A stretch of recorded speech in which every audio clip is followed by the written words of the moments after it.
Entonces, el día de hoy vamos a tratar un tema que de repente nosotros lo hemos podido ver, pero no tan manera estructural. Aquellos que nos dedicamos de repente al litigio y estamos en la práctica en temas de violencia, a veces dejamos de lado de ver un poquito qué es lo que hay detrás de esta ley, que si ustedes van viendo las modificaciones que últimamente se están dando, nos llevan a preguntar qué es lo que está pasando, de dónde es que nacen estas modificaciones, quiénes son los encargados de hacerlo, qué es lo que está pasando con la parte normativa, con la parte del legislador, que de repente con mucha, muy buena intención tiene a bien hacer la promoción o incluso el incremento, ¿no? Tal vez en la parte penal, del tipo penal y las sanciones, pero nos estamos olvidando que hay una parte estructural, una parte un poco más técnica, más administrativa, que es importante conocer porque nos da una visión un poco mucho más amplia, ¿no? De ver cuáles son las instancias y el porqué de esta norma.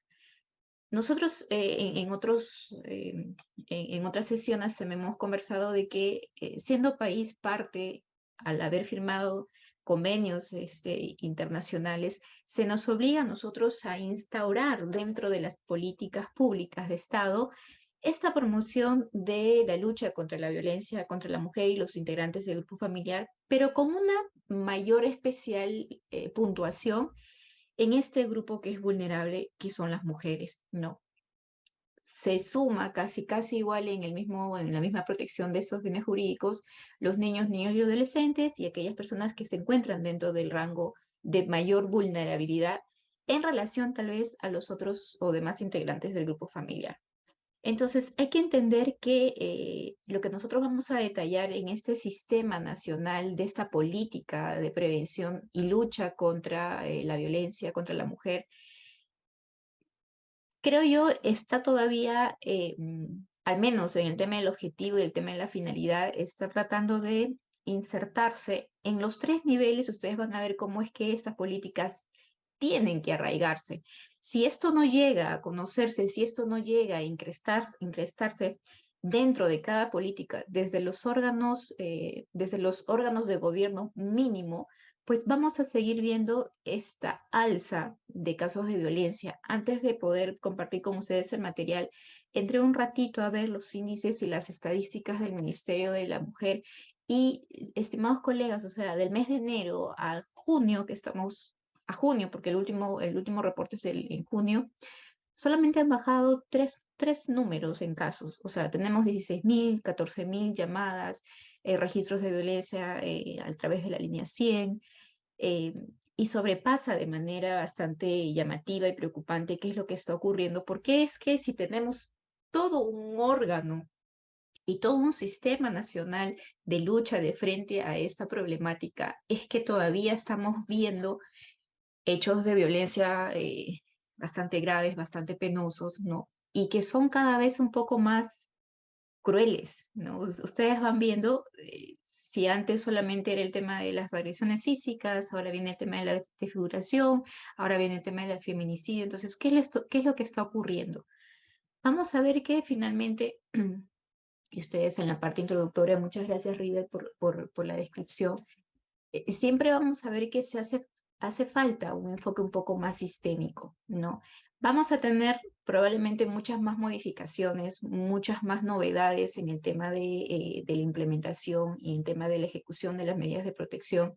Vamos a tratar una sesión especial de las últimas modificaciones para que ustedes puedan ver cómo es que están siendo muy incisivos al momento de ejecutar, por ejemplo, las medidas de protección y hacer un recalco o hacer un llamado o hacer una exhortación, una obligación, porque así es obligación por aquellas instituciones públicas, privadas, que por lo menos tienen un acercamiento o tienen entre sus manos ejecutar las políticas generales de Estado, ¿no? Poder incorporar dentro de ellas a nivel mini, ¿no? Del macro al mínimo, esta política de prevención, de erradicación, de sanción y de recuperación, creo yo, también a la víctima. Nosotros vamos a poder ver que más allá de sancionar, más allá de implementar medidas de protección, se está dejando a un lado de la recuperación de la víctima. Algunos conmigo podrán tal vez discrepar o concordar de que, por ejemplo, y siempre hago esa crítica, En el tema de las medidas de protección se deja, ¿no?, al libre albedrío de la víctima que pueda o no pueda realizar las terapias psicológicas. Ojo, entiendo, valoro y comprendo la carga y el proceso, ¿no?, de afectación que una víctima puede pasar, pero si las dejamos solas y si no interviene el Estado para poder recuperarla y darle las herramientas necesarias para que ella pueda decidir de manera conjunta, de manera coayudada, tal vez con el acompañamiento del equipo necesario y urgente, pueda decidir ella tomar la decisión y salir. Uno, tomando en primera instancia la decisión de la denuncia y luego no, digamos, echándose para atrás. Y tercero, poder ella tener las herramientas necesarias para poder cortar el círculo de violencia. Claro, doctora, es que usted es fácil decir que se vaya. Es bien complicado, pero si no hacemos que estas medidas de protección y los dejamos de manera voluntaria, tal vez para la víctima, esta víctima nunca va a tener estas herramientas necesarias, ¿no? Esta víctima, si no tiene el conocimiento adecuado, si no tiene el acompañamiento adecuado, vamos a seguir viendo que se va a involucrar nuevamente en este ámbito. Claro, se deja porque no se le puede obligar más allá del tema de haber sufrido un evento traumático, un hecho de violencia física, una agresión sexual tal vez, no se le puede sumar a ello la obligatoriedad de ir a las terapias psicológicas, con ello tal vez en protección o aquellos que dejan a la voluntariedad el principio de la no revictimización, porque es evidente que ir a cada terapia pues también va a ser una búsqueda, ¿no?, en lo que ha ocurrido para poder recuperarlo. Pero creo que estamos dejando de lado el tema de la recuperación de la víctima, tanto porque puede ser que a estos niveles del transcurso del paso de la ley, la 3364, pues nos hemos dado cuenta que falta la implementación de recursos, falta eh, el tema de la especialidad en aquellos profesionales tal vez que están a cargo y falta obviamente el punto principal, ¿no? Hacer que nuestra sociedad en general pueda ir poco a poco sacando esta creencia, esta plaga que nos acompaña, el tema de la violencia, el tema del machismo, el tema de la desigualdad de género, ¿no? Entonces, uno de los principales objetivos de este sistema nacional no solamente es la implementación de cómo se va a llevar a cabo, uniformizar, por ejemplo, el tema de protocolos, sino también hacer un trabajo tan arduo que cale en los sistemas, en los gobiernos más pequeños, para que así, digamos, en un efecto copa, podamos implementar o en todo caso enraigar estas políticas de Estado que finalmente esperemos pues nos ayude a ver resultados un poco más positivos, más óptimos, a los que lamentablemente debo admitir no se están logrando a la fecha, ¿no? Entonces vamos a entrar. Esto es un poco más técnico de repente de lo que usualmente no vemos en tema de práctica, pero es interesante conocer hasta dónde tiene la obligación el Estado de poder amparar o en todo caso proteger cuando estemos a una víctima y aquellas personas que, por ejemplo, se encuentran desde el otro lado, no del litigio, sino desde la estructura misma del Estado, sea en los ministerios, sea en la policía, sea en el SEM, sea en los programas Aurora, o sea, para que ustedes podamos, de manera conjunta, podamos entender cómo es que trabaja de manera organizada, de manera digamos, medio articulada, que así debe ser, ¿no? Para finalmente obtener lo que se busca con esta ley y con estas modificaciones. Y entonces vamos a hablar el día de hoy de este Sistema Nacional para la Prevención, la Sanción y Erradicación de la Violencia Familiar, entendiendo un poquito cómo ha sido esta política, quiénes son los que trabajan, cómo es que se implementa, cuáles son los instrumentos que a nivel nacional deben evaluarse.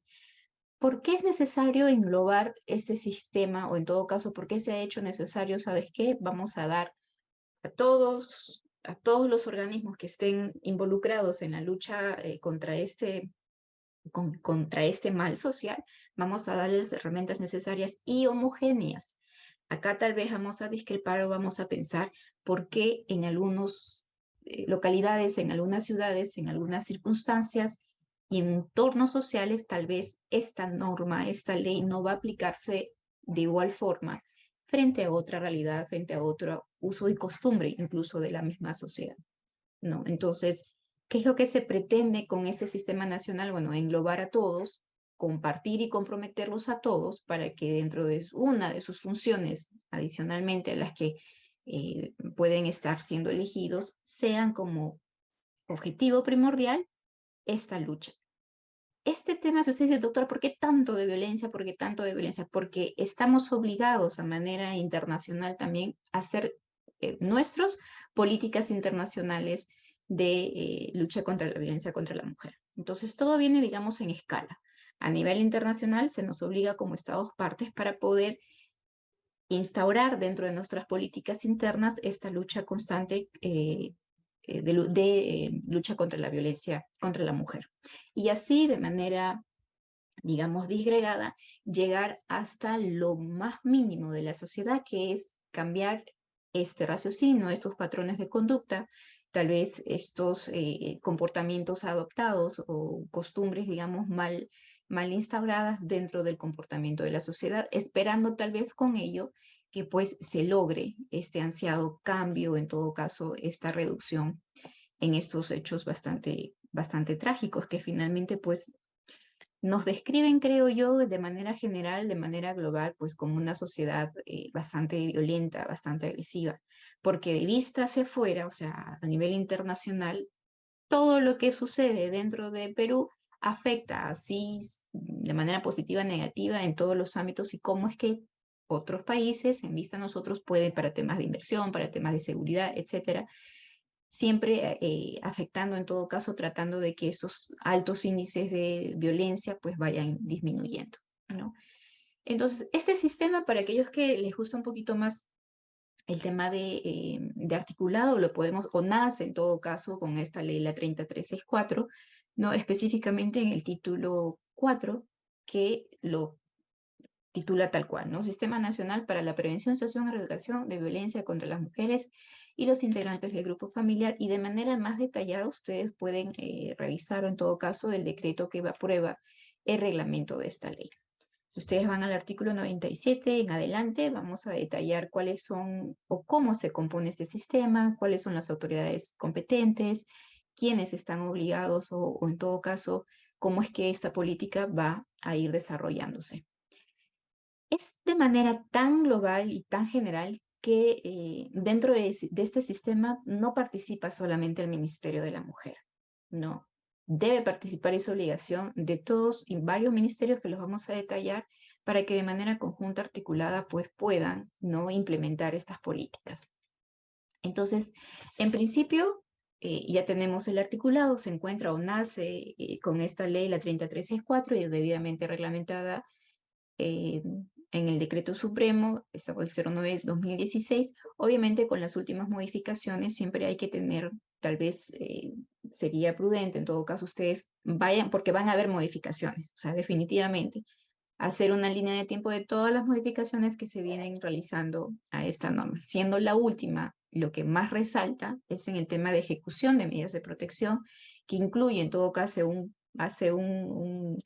señalamiento al Ministerio del Interior. ¿Por qué? Porque se ha visto en muchos casos que hay mucha reincidencia, se ha visto en muchos casos que hay medidas de protección que no han servido. Entonces, ¿qué es lo que ocurre? ¿Cuál es el órgano, el ente encargado de hacer efectivas estas medidas de protección? Bueno, el Ministerio, perteneciente al Ministerio del Interior, y hace un llamado, una exhortación, creo yo, porque ustedes van a leer en la clase especial de esta norma, bajo sanción del cargo, ¿no? Del por qué se está evitando, en todo caso, no se está articulando en temas de medidas de ejecución de medidas de protección, ¿ya? Entonces, vamos a ver que en este sistema, pues, para empezar, lo definen tal cual, ¿no? Como un sistema funcional que va a comprender principios, normas, procedimientos, técnicas e instrumentos. Miren, incluso se va para la parte más técnica. ¿Por qué? Porque dentro de este sistema se les da los protocolos necesarios a aquellas personas que tienen, a su vez, en todo caso dentro de sus funciones, atender casos de violencia. A estas personas se les va a encargar de manera detallada cómo es que deben de asumir o enfrentar un caso, en todo caso analizar si son parte del equipo multidisciplinario, un caso de violencia contra la mujer específicamente. ¿Qué quiere decir, doctor? O sea, que las personas que trabajan como asistentes sociales o el psicólogo, de repente el abogado, no tienen libre albedrío, no, ellos se rigen por protocolos, ellos se rigen por instrumentos que les permiten así tal vez uniformizar. En algunos momentos sí es crítica eso porque no todas las víctimas tienen la misma situación, pero para ello también este sistema de principios, de normas y procedimientos también les dan ciertas herramientas o principios bases principales para que puedan aplicarlos de manera que tratemos de uniformizar, respetando la circunstancia particular y el grado de vulnerabilidad de esta víctima que finalmente pues llega a un caso a ser atendido en estas instancias. ¿Ya? Pero ojo, este sistema, este conjunto de principios, de normas, de procedimientos, no solamente abarca a la parte pública, ¿no? Al Estado, no. Todos estamos llamados a poder aportar, a poder trabajar como ciudadanos dentro de estas políticas de Estado. O sea, acá no hay diferenciación que porque es parte del sector privado, pues no vas a implementar. Dentro incluso de la organización privada hay ciertos lineamientos, por ejemplo, el tema de acoso laboral, ¿no? El tema del respeto de los derechos madres gestantes, o sea, se incrusta tanto también a nivel de actividad privada, ¿ya?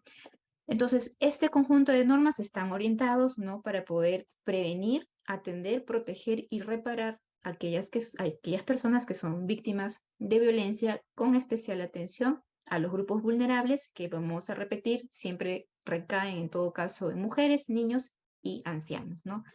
¿Su objetivo cuál va a ser? Básicamente garantizar de manera general. Miren este objetivo, es un poco más filantrópico, un poco más de manera, un espectro mucho más amplio. Es garantizar el derecho a una vida libre de violencia y de discriminación. Ojo, tiene mucho matiz el tema de género, ¿ya? Si ustedes ven, la lucha de igualdad de género también es otra de las políticas de Estado que van acompañando no solamente a esta lucha de violencia, sino también de lograr buscar en la sociedad finalmente esta igualdad, este reconocimiento de derechos constitucionales. ¿Por qué? Porque como fin supremo entendemos que el Estado tiene la protección de la persona, ¿no? Y garantiza, no solamente garantizar los derechos básicos, sino brindarle este nivel, esta calidad de vida que como ser humanos a nivel ya internacional, a nivel global, pues estamos llamados a ejercer como tal, ¿no? La dignidad de la persona humana, haciendo un gran énfasis con el tema de estos grupos vulnerables.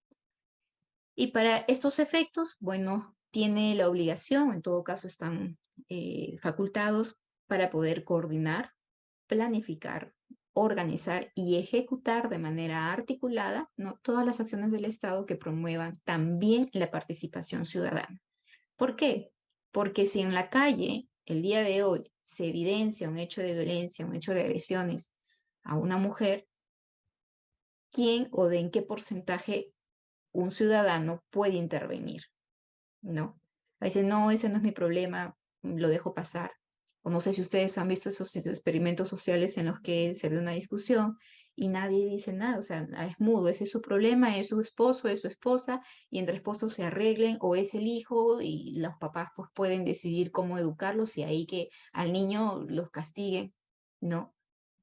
Entonces, mientras por un lado se está atendiendo de que estas políticas a nivel de profesionales nos brinden las herramientas necesarias, también ven del otro lado que es la sociedad en sí misma, ¿no? Y tal vez ir eh, desechando incluso a terminologías cotidianas, estimados colegas, ¿no? Que uno dice todavía nos cuesta. Yo veo también mucho el tema de divorcio, ¿no? Y alguna vez me dijeron, doctora, es que sabe que ahora las mujeres ya no aguantan. O sea, esa terminología nos hace entender, nos hace ver, claro, con cierta comprensión, porque no hemos sido educados de esa forma, a que tenemos incrustados el chip todavía de que hay una grave, una notada diferenciación en tema de el respeto de igualdad de derechos, mujer frente, ¿no?, al otro género. Entonces, muy importante acá el tema de la participación ciudadana, ¿no? Porque mientras nosotros seamos espectadores neutros sin accionar, muy probablemente pues no vayamos educándonos así, ¿no? Y este problema pues no se vaya cortando de raíz, ¿no? Y aporte, crítica o en todo caso, pues vamos a ver qué es lo que está ocurriendo incluso desde las políticas públicas de educación, ¿no? ¿Qué es lo que se está avanzando? ¿Qué es lo que se está enseñando en escuelas? ¿Cuáles son las herramientas que se le están dando? Siempre tengo una teoría de que esto, si no se ve desde la práctica, desde la forma de salud mental y de herramientas de atención o de contención, muy difícilmente, estimados colegas, también podamos tener mm, resultados favorables, ¿no?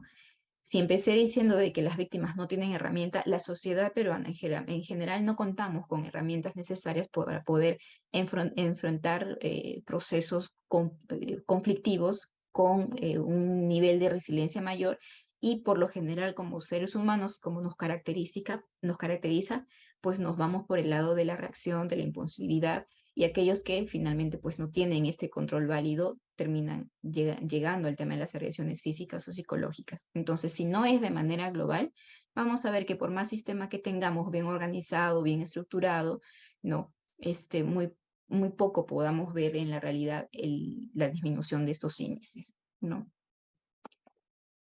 Entonces, veamos que permítame acá, listo.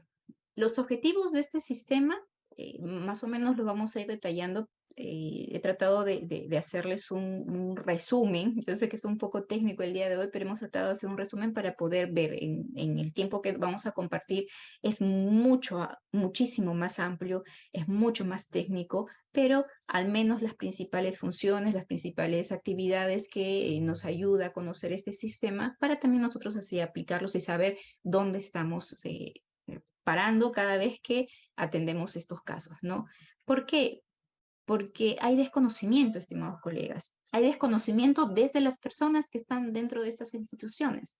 Entonces, imagínense, uno que está afuera, a veces no conoce la estructura interna, cómo es que se va a manejar, y que personas que estén a cargos no conozcan tampoco cuáles son las políticas de este sistema, por ahí nos da a entender qué es lo que está ocurriendo, cómo es que personas que no están especializadas o en todo caso que no tienen la capacitación debida para estos temas, muy poco puedan aportar tal vez en esta ola de implementar de manera general las políticas de Estado, ¿no?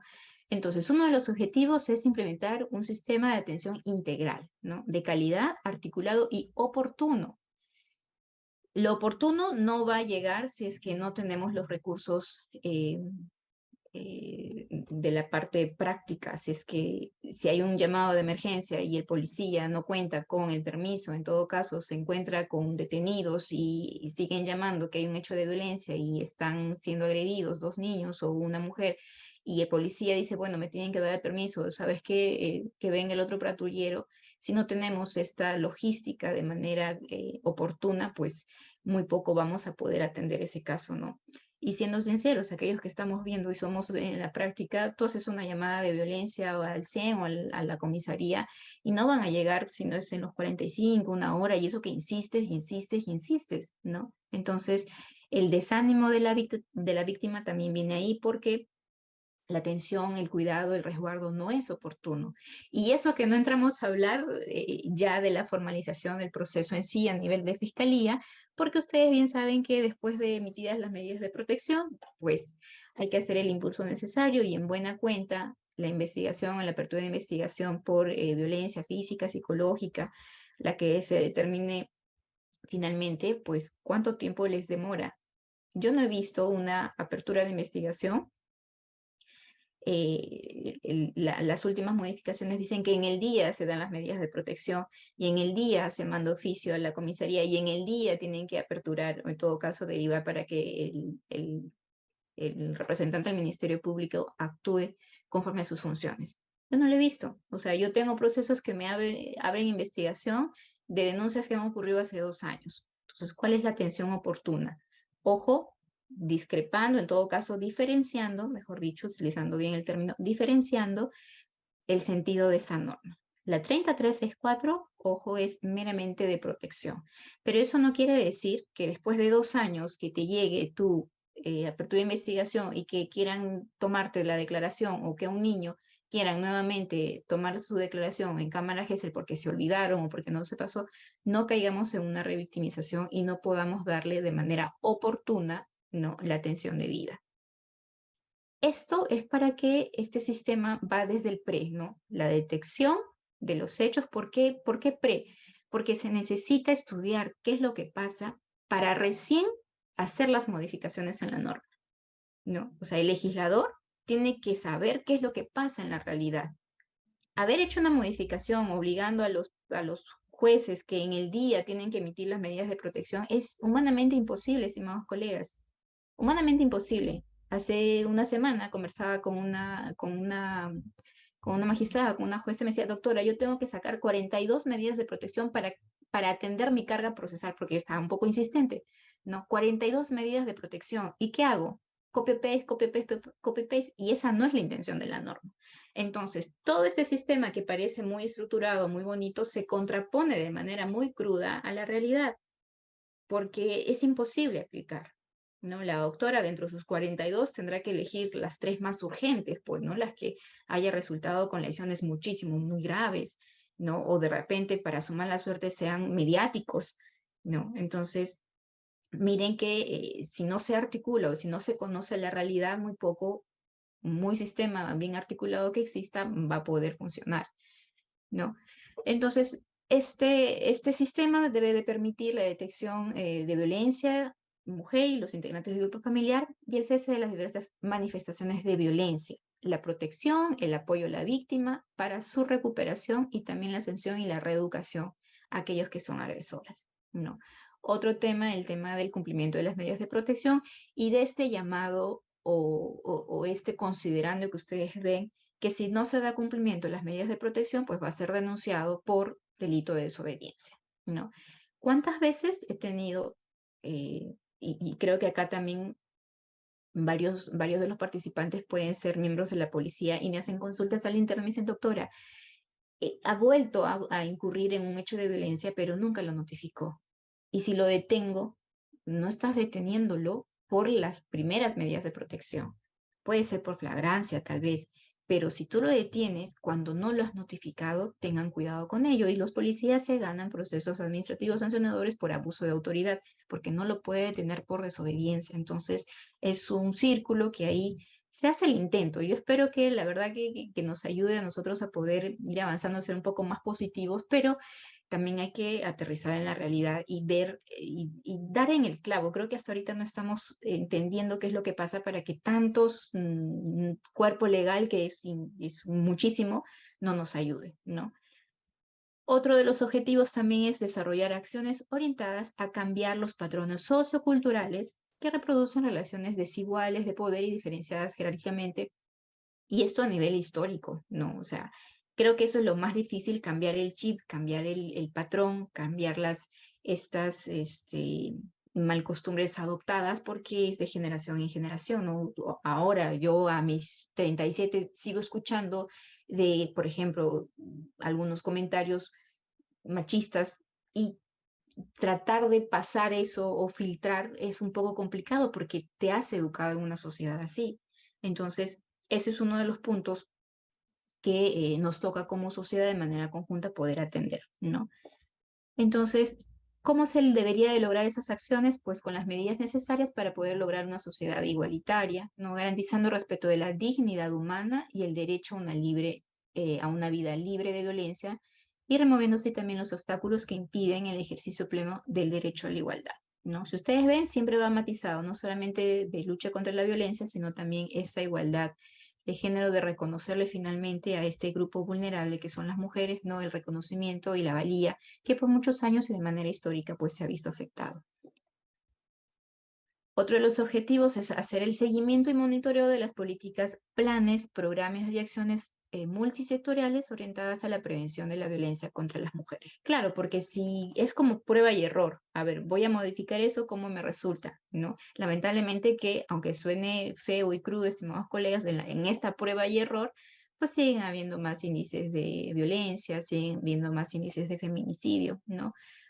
Pero de alguna u otra manera estamos en la lucha o en la perspectiva de ir mejorando, ¿no?, la implementación de estas medidas. Otro de los objetivos es garantizar el cumplimiento de las políticas públicas y planes nacionales en esta materia, ¿no?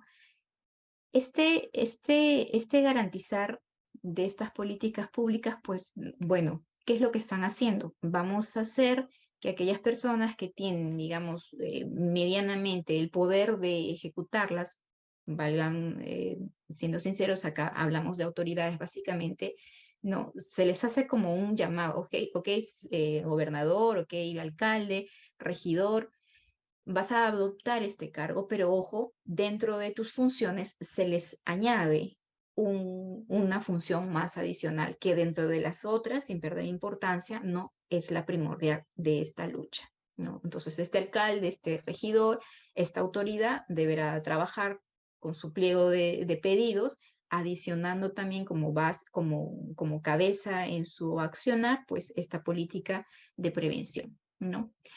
Otro de los objetivos para también que de manera nacional es promover, coordinar y articular la participación de las diferentes instituciones públicas, sociedad civil, sector privado y medios de comunicación a fin de garantizar la prevención, sanción, erradicación de este tipo.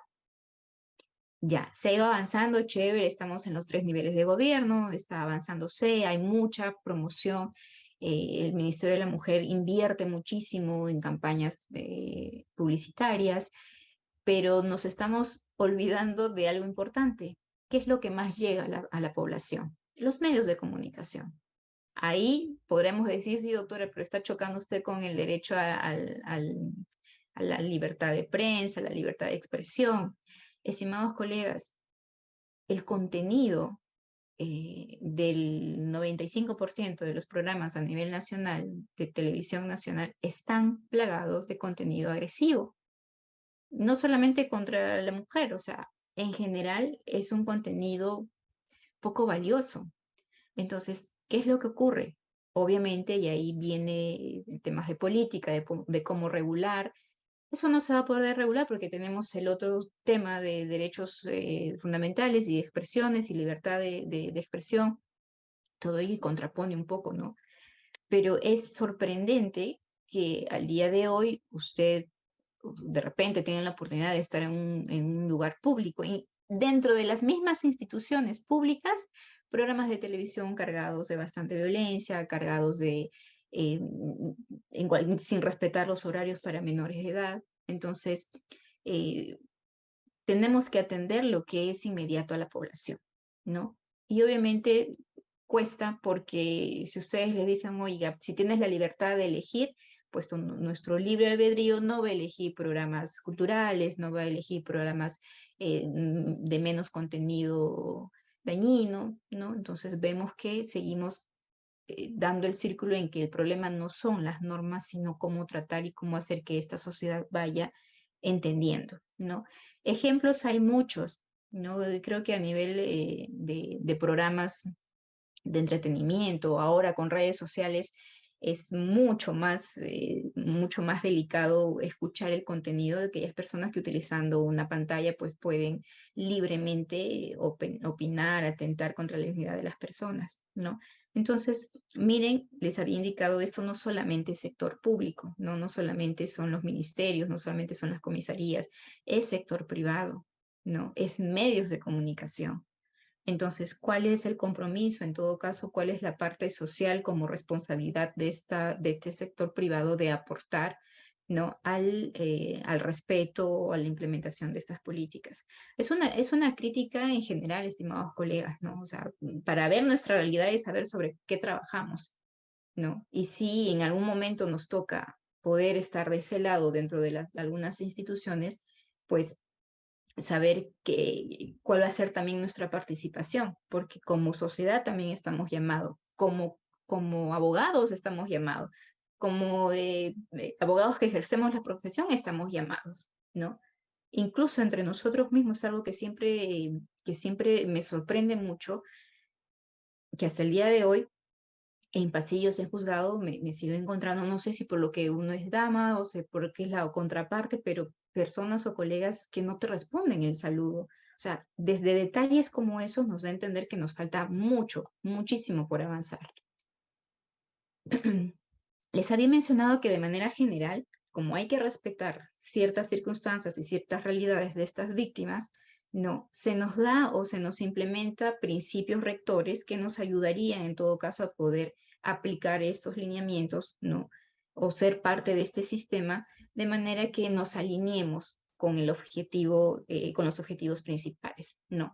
Entonces, se entiende que todas aquellas personas que están o tienen la oportunidad, sea por trabajo o en todo caso que se dediquen a esta rama y que atiendan casos de violencia o que a ellos llegue una víctima de violencia familiar, no, vamos a hablar en general, víctima, niño, mujer, niño o persona adulta, no, debe de contar con una especialización muy particular. Tal vez por eso ustedes ven que siempre hay, de un tiempo acá, creo que en los dos últimos años se ha reforzado muchísimo la exigencia de que mínimamente se conozcan los alcances de la ley de la 3364, ¿no? Para poder coayudar con ello. Entonces, este principio de especialización determina en todo caso en atender una atención diferenciada y especializada de acuerdo a las necesidades y las circunstancias específicas de las mujeres y los integrantes del grupo familiar, como es el caso de niños, niñas, adolescentes y personas adultos mayores. ¿Por qué la especialización? Porque, estimados colegas, no es igual tratar a una víctima de violencia, por ejemplo, que ha sido agredida en Lima, que ha sido agredida en provincia, que ha sido agredida en la selva, ¿no? Que tiene 17 años, pero ya tiene 2, 3 niños, o que tiene 30 años. Entonces, no podemos aplicar una norma en copia y pega, no. Lamentablemente ustedes pueden coincidir conmigo que hay medidas de protección que uno le dice, pero ¿cómo le va a decir a la señora que, no sé, impedimento de acercamiento cuando la señora no tiene otro lugar y el señor tampoco? O sea, hay medidas de protección que lamentablemente pues es para cumplir y sacar la medida de protección. Pero de la lectura y de los hechos en la realidad dices, esto es inviable. Esta víctima no está hablando de esta víctima, ¿no? De repente se le escapó, eh, cogieron el modelo de otra y lo chancaron, ¿no? Entonces, por este principio se nos obliga a ver a la víctima desde su realidad, desde su condición, desde su vulnerabilidad y desde su entorno social, ¿no? Para que se le pueda adoptar aquellas medidas urgentes y necesarias para poder atenderla a ella de manera particular. Claro, esto que implicaría más tiempo, porque si el juzgador se da un poco más de tiempo a poder evaluar, escucharla dentro de sus facultades, poder conversar con la víctima, podría escuchar, pero estimados colegas, eso demanda tiempo. Y con sus 42 medidas de protección, porque tienen que cumplir, porque por el otro lado presionan para el tema de cumplir las metas, muy pocas opciones o oportunidades se les brindan a los magistrados de repente de poder tener este principio de intermediación con la víctima, ¿no? Pero se entiende que deberíamos regirnos por este principio de la especialización, ¿no? Otro principio que nos acompaña es el de la intersectorialidad, que básicamente es desarrollar acciones de coordinación, cooperación y apoyo mutuo, ¿no? Aquí debería no existir las fronteras, por ejemplo, entre temas de comisaría. Hasta el día de hoy seguimos batallando porque la comisaría A, pues pasaron, los hechos se suscitaron en un límite fronterizo de un distrito a otro distrito y bueno, ya saben que no, eso fue cruzando la calle, vaya a la otra comisaría. O ¿dónde ocurrieron los hechos? En Salamanca, allá vaya a Salamanca.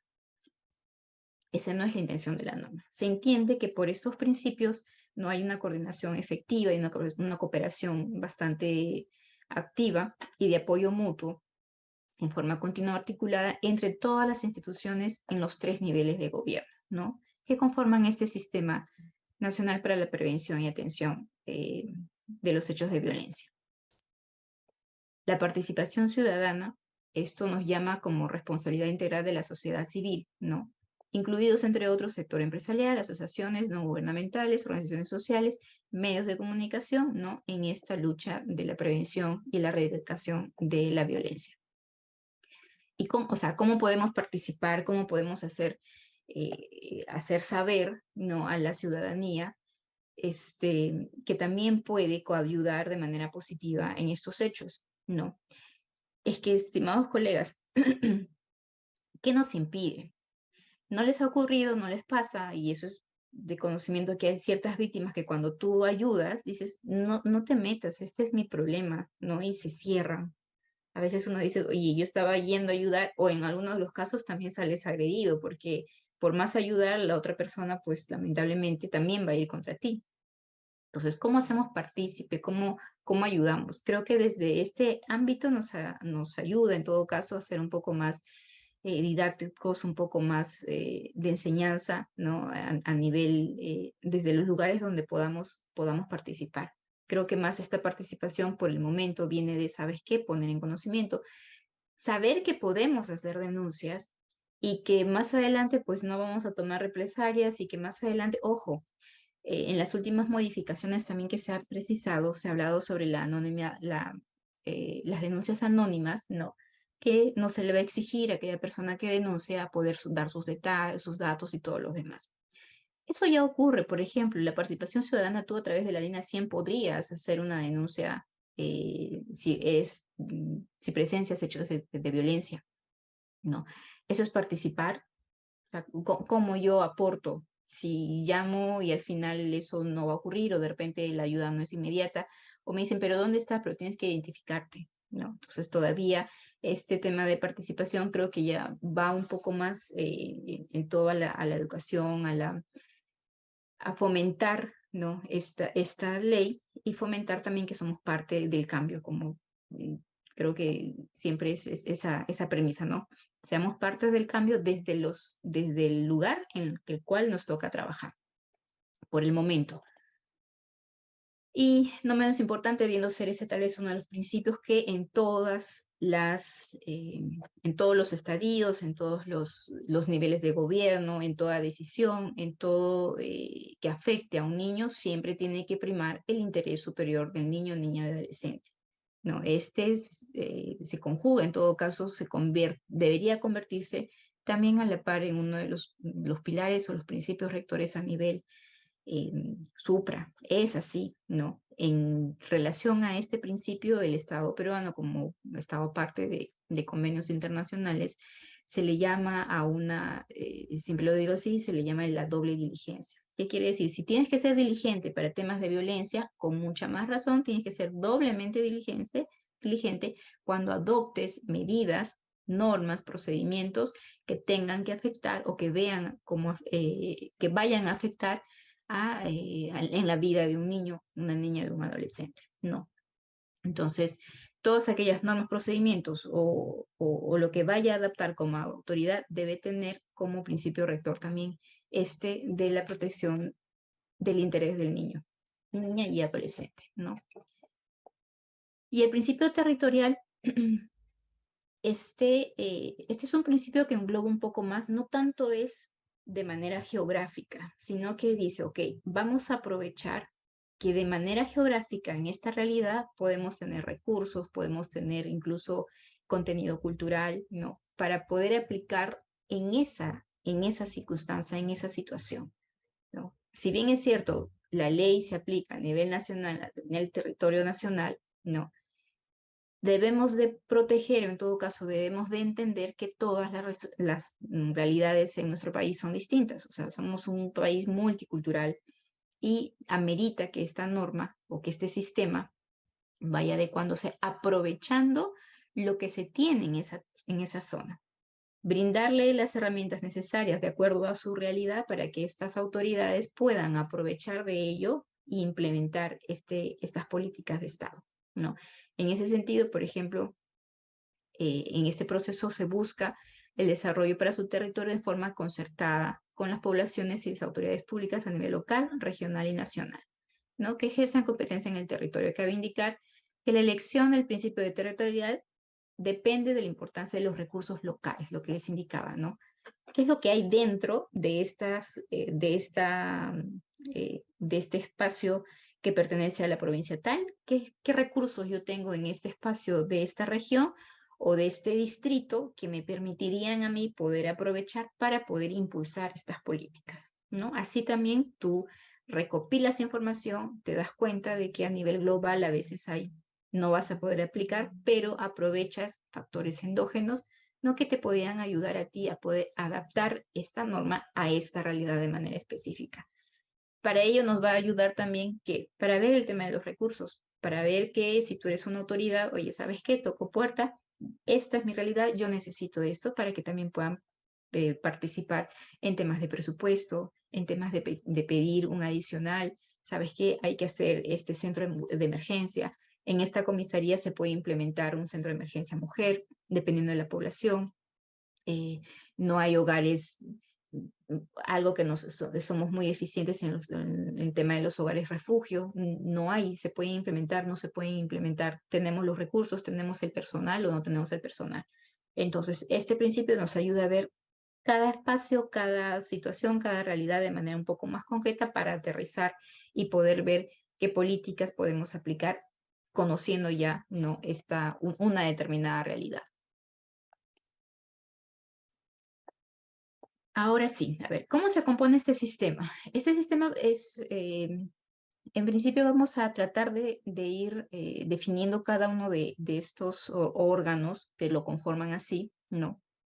Porque ya esto es mucho más amplio, ¿no? O sea, a veces nos preguntamos si quién están debatiendo que en la Comisión del Congreso de la Comisión de la Mujer están debatiendo y quién se encarga, ¿no? ¿Quién lleva este llamado? ¿Quién lleva esta voz? ¿Quién sabe? Porque la ministra no muy poco conoce qué es lo que pasa en el distrito de San José, que es en provincia de Camaná, donde soy. Ella no sabe. ¿Quién le da la información? ¿Qué es lo que pasa? ¿No? ¿Cómo es que llega esta información a esos altos niveles? Entonces, eh, este sistema nacional está compuesto de manera interinstitucional, ¿no? En diferentes niveles. Nosotros tenemos tres niveles, locales, los regionales, o sea, perdón, regional, provincial y los distritales, ¿no? Entonces, a estos tres niveles eh, se recopila esta información a efectos de que de manera conjunta toda la información suba al macro, que sería esta comisión sectorial de alto nivel. Luego tenemos a la Secretaría Técnica y las instancias regionales de concertación, perdón, instancias de concertación. Y estas se dividen en regional, provincial y distrital, ¿no? Que yo creo que estas son las que tienen mayor importancia. ¿Por qué? Porque a los grandes funcionarios muy poco saben de información, entonces ellos tienen que recopilar o en todo caso verse alimentados de información que viene desde las bases. Estas bases definitivamente los gobiernos distritales, por ejemplo, son las autoridades que tienen más acercamiento, más cercanía con la realidad de la población, ¿no? O sea, el presidente, la presidenta de tal comisión muy poco sabe qué es lo que ocurre. Entonces tiene que alimentarse y recopilar esta información para que finalmente pues ella pueda tomar las decisiones que también vayan a afectar más adelante. Entonces, este sistema va así de manera gradual, ¿no? Para poder, es eso, recopilar la información, ver qué lo está pasando, hacer estas pruebas, qué funciona, qué no funciona, qué hay que implementar, cuál es lo deficiente de las normas, qué es lo que falta, qué recursos no hay, qué personal no hay. Entonces, toda esa información va subiendo, va alimentando para que finalmente, de manera, en el nivel más alto, pues salga, ¿no? Este articulado o este cuerpo de normas que finalmente se aplica a nivel nacional, ¿no?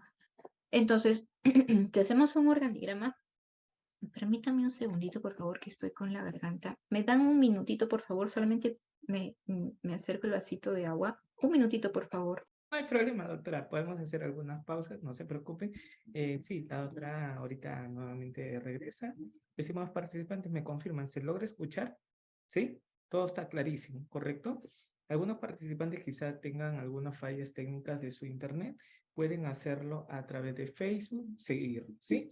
Doctora Clay, no se preocupe, las pausas que usted crea conveniente, con tranquilidad. Ya estoy. Sabemos el potencial que tiene usted, doctora, y muchísimas gracias. Gracias, Reader.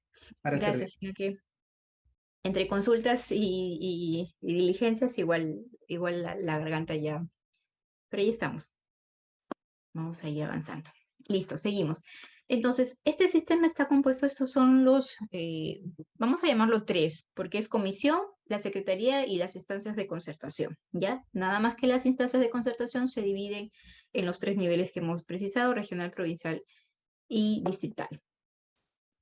Yo les había mencionado que este sistema es está de manera interconectada a todo nivel.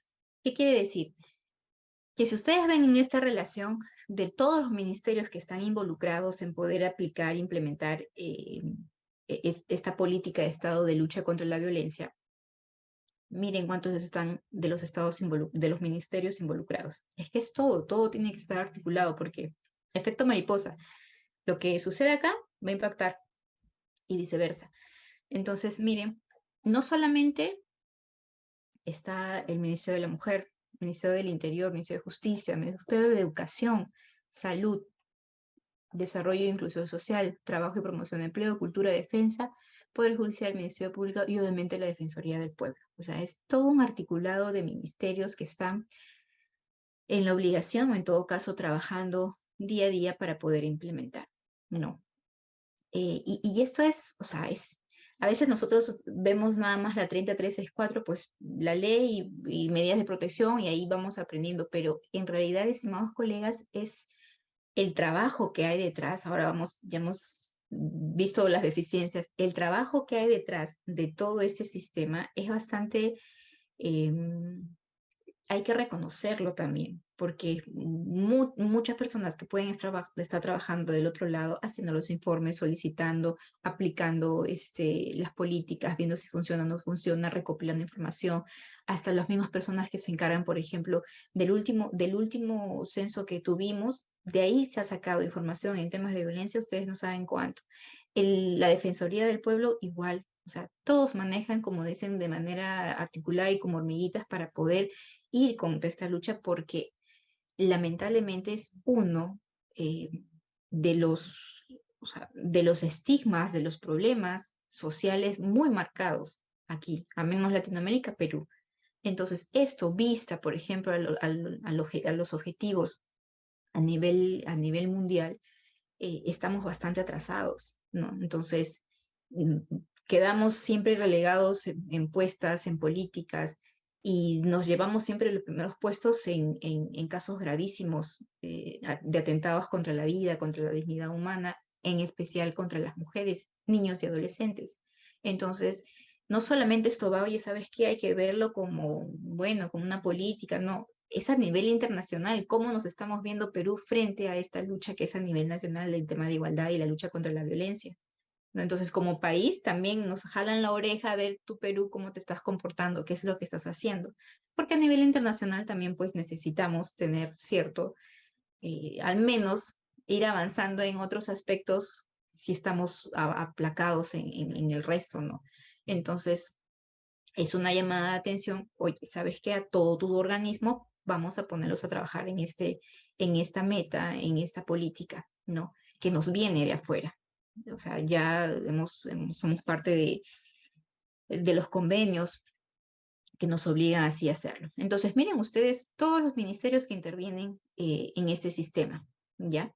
Obviamente, quien tiene mucha mayor visibilidad tal vez puede ser el Ministerio de la Mujer, Ministerio Público y de repente el tema del Ministerio de Justicia, pero sin dejar importancia al resto de ministerios. Entonces, aquí habíamos visto quiénes conforman este sistema. En primer lugar, vamos a empezar por esta comisión multisectorial de alto nivel que tienen como encargado, en todo caso, analizar un poco de manera eh, más técnica, ¿no? La implementación de estas medidas y que está conformada por los representantes, él o la representante de cada uno de estos ministerios, ¿ya? Por ahí también se habla de quiénes son los alternos y cómo cómo se eligen en caso de que no se encuentren, porque obviamente el ministro no va a estar en todas las sesiones de esta comisión evaluando la modificación o la implementación. Pero ya eso es muy técnico, ustedes lo pueden revisar, cómo es que se eligen, pero básicamente lo que expresa la norma es que esta comisión va a estar conformada por los representantes o las representantes, no, o el titular de esta cartera, ¿ya? Y pasemos acá. Acá dice, yo sé que no se nota mucho, pero voy a tratar de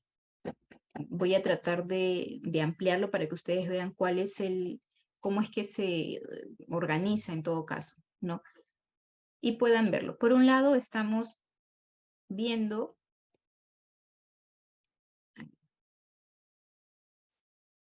creo que acá puedo ponerlo para que lo puedan ver más detalle, porque esto nos ayuda un poquito a poder ubicarnos cómo es este sistema.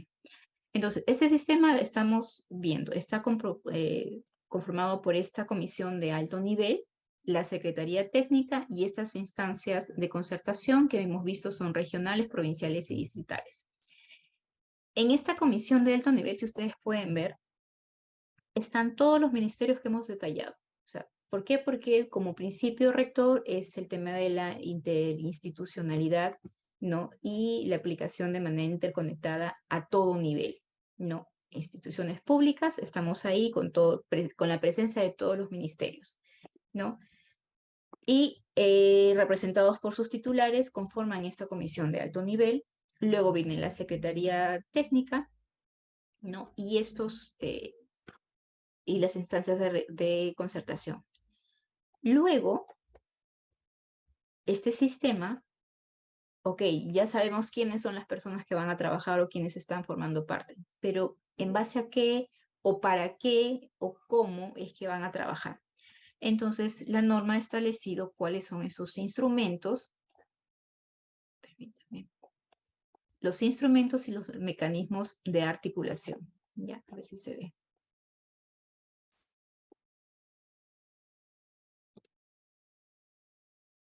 Lo vean. Entonces, dentro de esos instrumentos y estos mecanismos, se aperturan, esto es el meollo, ¿no? El paso a paso, el cómo van a implementar estas políticas. Ustedes vean, protocolo base de actuación conjunta. ¿Qué quiere decir? Lo que les había indicado. Cada una de los órganos en los 3 niveles tienen el paso a paso. O sea, no es que yo de manera muy arbitraria o me pueda poner muy creativo. Y ¿sabes qué? Hoy día las denuncias ya no las va a tener pues en la comisaría, no sé, voy a crear una oficina especial y vienen las denuncias acá. Y bueno, no, ¿para qué psicólogo, no? Vamos a atender a una persona que no tiene la especialidad, la va a atender a la señora. No. Entonces, imagínense, tanta es la especialidad, tanto es el cuidado que debemos de tener que se han creado incluso protocolos de atención para las víctimas de violencia. Los equipos multidisciplinarios, no es que ellos, bueno, yo soy psicóloga, yo voy a aplicar mi test, pues, ¿no? Ahí los psicólogos están por ahí, tienen la F1, S y tienen un sinfín de diagnósticos. Dicen, bueno, voy a hacer mi terapia y yo no. Todas estas personas que trabajan están en la obligación de observar estos protocolos, estos pasos, estas técnicas, estos instrumentos, no pudiendo alejarse así. Ojo para aquellos los que ven para la parte penal, incluso los de medicina legal están en la obligación de respetar el protocolo para la intervención, por ejemplo, en las entrevistas de cámaras Gesell, para los informes psicológicos, o sea, no es que tengan libre albedrío. Y eso muchas veces es objeto para poder, si, dependiendo de qué lado estés de la parte técnica, agraviado o denunciado, para poder observar o en todo caso, como dicen, bajarse un protocolo de pericia. Porque si este especialista, si este psicólogo no ha obedecido, no ha seguido los lineamientos de estos protocolos, de estas bases, de estos instrumentales, hay una deficiencia. Entonces, salta la otra parte del debido proceso, ¿no? De la atención, en todo caso, del cuidado de este especialista que ha inobservado esos protocolos y varias veces se olvidan. Y lo primero que ustedes pueden ver cuando hacen una ratificación de perito, por ejemplo, le pregunta, señor, usted es perito, ¿ya cuántos años tanto allá? ¿Dónde trabaja tanto? Ok. ¿Qué instrumento usted ha utilizado para hacer esta entrevista? Y ellos tienen que decir, ya he seguido el protocolo que establece la guía para la entrevista en cámara Gesell, no que tiene el medicina legal, o en todo caso, el tema de los equipos multidisciplinarios también se les brinda un protocolo especial para víctima, para igualdad o sea, hay protocolo especial para atención de mujeres víctimas de violencia, hay protocolo para el equipo multidisciplinario para aplicación del principio perdón, el principio de interés superior del niño, y hay un protocolo incluso para que las actuaciones estén con enfoque de género. Miren, o sea, ya van tres, por eso les digo que hay un montón, o sea, están media 100 marcados, casi casi les dicen cómo respiran, cómo ponen, así estamos. No, que esté resultando, que no esté resultando, estamos prueba y error, ¿no? Pero imagínense, nada más los psicólogos y las asistentes sociales tienen protocolos detallados de cómo hacer esta evaluación, qué tienes que aplicar, cómo tienes que hacer. Imagínense, tres protocolos: violencia, igualdad de género y interés superior del niño.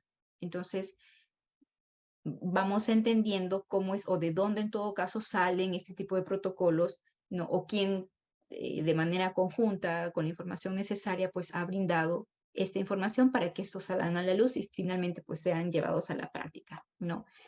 Otro de los instrumentos que tenemos, el registro único de víctimas y agresores. Vamos a detallar quién está a cargo, qué debe de contener. Ojo, acá me preguntaban, sí, pero este registro único, doctora, ¿qué pasa con aquellas denuncias que son falsas y el archivo? Acá no vamos a entrar a temas de el principio del principio de inocencia, si es que correspondió o no correspondió. Esto es meramente protección, ¿no? Ya en el ámbito penal podrán ejercer ustedes sus derechos o su legítima defensa. Todo esto es meramente protección. Entonces, doctora, entonces se queda detallado en este registro de víctimas y agresores si están en la obligación de registrarlo, y ahí vamos a ver qué datos te piden, ¿no? Otro, el Centro de Altos Estudios contra la Violencia obviamente está conformado para poder recopilar toda esta información necesaria y ver qué es lo que está ocurriendo, y así salgan las modificaciones. Y finalmente, donde uno, o sea, se espanta, es en el Observatorio Nacional de Violencia, porque ahí va registrando la data, las estadísticas de cómo va avanzando, de la recopilación de información de los SEM, de Aurora, de Línea 100, de la policía, ¿no? En tema de juzgados. Entonces es una recopilación. Y es ahí donde me doy cuenta, estimados colegas, que de enero a junio, lo que vamos, o sea, si en enero empezaron con 6.000, ahora estamos con 16.000. Así. Entonces yo dije, de repente estoy viendo mal, voy a dar mala información. No, 2023, vi enero, el número, la verdad, era considerable, pero era menos, y a junio eran 14.000 y pico, ¿no? O sea, decía, ¿qué es lo que pasó? O sea, se duplica, se triplica. Entonces, este observatorio finalmente nos va a ayudar a poder recopilar de manera estadística. Algunos dicen, ¿saben qué? Los números no mienten. Entonces, en mérito al número, vamos a tomar acciones, ¿no? Entonces, eso es, permítame. Ese observatorio pues nos permite ver realmente si está funcionando y en la práctica qué es lo que está pasando con esta implementación, ¿no? Entonces, más o menos este es el cronograma, el esquema. Vean ustedes cómo le pueden llamar, pero cómo está conformado. Ya hemos tratado la definición, los objetivos, los principios. Hemos hablado un poquito de la Comisión Multisectorial de Alto Nivel, la Secretaría y las instancias regionales, y cuáles son estos instrumentos que finalmente, de los cuales eh, está, digamos, el fuerte del asunto, ¿no? Para poder hacer las modificaciones necesarias en cuanto a normatividad, si hablamos, ¿no? A normatividad y presupuesto, porque de acá también va a partir para que cada uno de los ministerios pues pidan las partidas correspondientes enfocados únicamente a esto, ¿no? Se criticó mucho en el 2000, estamos 23, en el 2021, una campaña publicitaria que hizo el Ministerio de la Mujer. En realidad, creo que en temas de campañas publicitarias era el que más estaba solicitando partida presupuestal. Unos decían, no, saben que por ahí hay un tema de corrupción y todo, otros decían, no, es que se necesita publicitar, ¿no? Y fue bastante cuestionado porque el presupuesto era, a comparación de otros años, era bastante elevado. Y a comparación de otros ministerios también era bastante elevado. Entonces se ganó por ahí sus críticas, ¿no? Pero en realidad uno dice, bueno, si tu política es publicitar, publicitar, publicitar, hay que invertir, ¿no?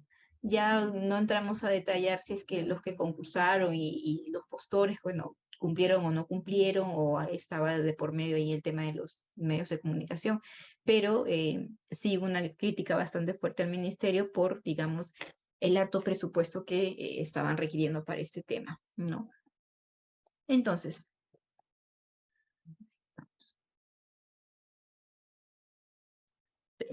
hacemos un corte acá, porque creo que no estamos a la hora. Hacemos un corte para ver si es que hay preguntas y continuamos con otra parte que ya es, digamos, el desarrollo de cada uno. Sí, ¿no? 9:40. Voy a chequear un ratito mientras eh, damos unos minutitos porque hemos avanzado casi la mitad. A ver si es que hay preguntas y si no, continuamos, ¿no? ¿Parece, doctora, al finalizar la exposición? Ya, Sí, ya, ok. vamos Sí, participando porque no hay. en la sesión. Ahí ya podemos realizar las preguntas para que no haya una interrupción en la hilación de la Ya, exposición. está bien, Rita, estoy chequeando. El tema de los protocolos sí los tengo, o sea, si gustan se los adjunto, son 3 protocolos los que están bastante interesantes, la verdad que para hacer temas de defensa ayuda bastante y para también, o sea, para general también, es que a veces se olvidan, estimados colegas, yo cuando veo algunas medidas muy básicas que se olvidan definitivamente de principios importantes, también nos toca hacer de ese lado. Por eso digo, bueno, al menos esa será mi participación ciudadana, ¿no? Haciendo ver al juzgador o haciendo ver al ministerio público o haciendo ver también a los equipos multidisciplinarios, al CEN.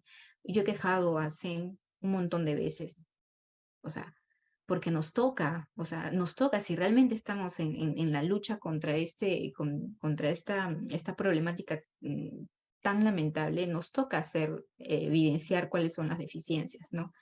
Los protocolos se los comparto a Reader por si es que los requieren, ¿ya? Continuamos entonces. Acá, Comisión Multisectorial de Alto Nivel. Entiéndase que esta comisión está pues conformada por los altos funcionarios, hemos dicho que está conformada por los representantes o los titulares de cada uno de los ministerios que hemos visto, ¿no? Y en su defecto también hay alternos, ¿no? Que pueden asistir, pero en realidad eh, es una suerte de los más altos funcionarios que obviamente dentro de de otros análisis y de otras sesiones, pues tienen que ver como principal, la última ha sido en junio del 2023. Entonces se encargan de aprobar, difundir el protocolo base de actuación conjunta y los lineamientos para la intervención intersectorial articulada en prevención, atención, protección, sanción y reeducación. Entonces, imagínense ministerios conformados en estas sesiones que van evaluando de acuerdo a la información que les llega, van modificando en todo caso, si es que es, y así también saldrán las propuestas o en todo caso viceversa, ¿no? A veces también se les consulta si viene algún proyecto, alguna modificación, ¿no? Trabaja mucho ejecutivo con legislativo, nada más que a veces legislativo no sé qué sucede, ¿no? Y no recopila la información necesaria. No quiero ahondar, pero claro ejemplo, hemos hablado de tenencia compartida hace unas pocas semanas, ¿no? Y a veces decimos qué es lo que ocurrió aquí. Entonces hay una clara disgregación o separación entre lo que el legislador quiere hacer y lo que en la realidad funciona, ¿no? Entonces, aprueba y difunde los protocolos, también hace el seguimiento y monitoreo de los planes nacionales que aborden esta problemática de violencia, no teniendo en cuenta los informes emitidos por el Observatorio Nacional. Por eso les decía, aquí esto del observatorio, pues es donde uno se choca contra la pared y dice, ¿qué es lo que pasó acá? No, miren los índices, miren los números, nada más. ¿Qué otras funciones tiene también? Por ejemplo, coordinar con el Ministerio de Economía y Finanzas para la dotación de recursos a los sectores comprometidos en la aplicación de la ley, ¿no? Previa planificación presupuestal. Acá creo que siempre está el problema. ¿Por qué? Porque todos los ministerios, todos los gobiernos siempre van a, o sea, siempre tienen, y hay que ser sinceros, siempre tienen otros intereses, ¿no? Pero están tratando de que uno de los pilares del ejercicio, en todo caso, del actuar gubernamental a nivel de estos tres niveles, pues sea esta política de prevención y lucha contra la violencia, ¿no? Obviamente, habrán sus salvedades, sus casos particulares en las que en efecto destinen, ¿no? El presupuesto debidamente, ¿no? Pero bueno, se suma y no hay que tapar el sol con un dedo que mientras no se destinen los recursos correspondientes, idóneos y de forma correcta y no haya tantas denuncias y tanta práctica de corrupción, pues esto tampoco no va a funcionar, ¿no? Otra de las funciones es garantizar la adecuación orgánica y administrativa de las instancias responsables de la implementación de los lineamientos citados por esta comisión para la mejor aplicación de la ley, ¿no? Promover la creación del observatorio regionales de los grupos de violencia. Ojo, acá mientras más cerca al problema estás, se entiende que tú tienes mejor perspectiva y podrías tú aplicar la norma para poder modificar eso. Entonces, esto básicamente, ¿sabes qué? Vamos a poner pequeños puntos en los lugares más allegados a la problemática, a la realidad, y que esto nos brinden información. O sea, hay que alimentarnos de estos puntos que son los más aterrizados a la realidad, porque ahí es donde pasa el problema, ¿no? Y se supone que esto debe de escalar de manera sistemática para que finalmente llegue a estos altos funcionarios, en todo caso, quienes tienen mayor toma de decisión de cómo se va a ir manejando esta política y finalmente, pues, se aplique como tal, ¿no? Esa es la comisión. eh, si quieren, es más, si está conformada, ustedes entren al observatorio, está el directorio, les indican cuándo van a sesionar, la última sesión, como les indicaba, ha sido en junio, entonces es bastante interesante cómo es que se viene trabajando, pero no son, ojo, no son sesiones tan seguidas, ¿no? O sea, el Perú no solamente es tema de violencia, hay que ser realistas y hay otros temas también que urgen y que también tienen igual de importancia, ¿no? Pero en la teoría de que todo estamos sincronizados, una cosa siempre va a afectar a la otra, ¿no? Aquí, entonces, pasemos ya hemos hablado de la comisión multisectorial, ahora viene la Secretaría Técnica de esta comisión, que básicamente la asume la Secretaría Técnica.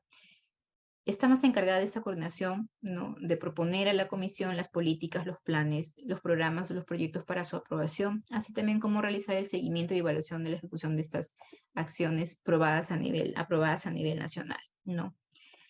Eh, Aquí es muy importante porque, como en toda secretaría, ve la parte un poco más, o sea, más tangible, más técnica y que finalmente pues brinda la información a la comisión de alto nivel para finalmente pues tomar las decisiones, ¿no?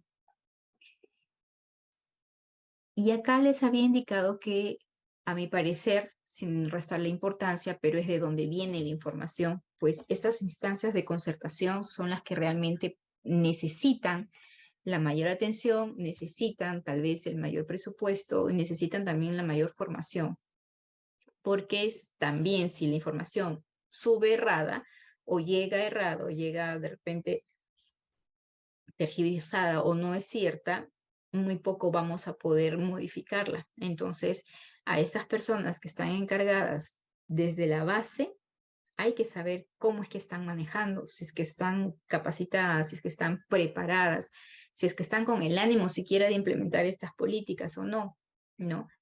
Es una lucha constante, estimados colegas. El tema de corrupción está tan encriptado en la sociedad, tal igual que la violencia. Entonces, ¿Cómo le pides a un funcionario que es corrupto, que no está o con la visión de poder erradicar, de que destine los recursos como debe ser para promover, por ejemplo, hacer campañas contra la violencia, ir a los colegios y fomentar un poco el tema de igualdad de género? Entonces, todo es un círculo, todo es sistémico. Ahora entienden ustedes cuando a veces hacen la presentación allá. Eso se llama sistémico, que necesitamos ver los diferentes componentes para poder dar la atención correspondiente.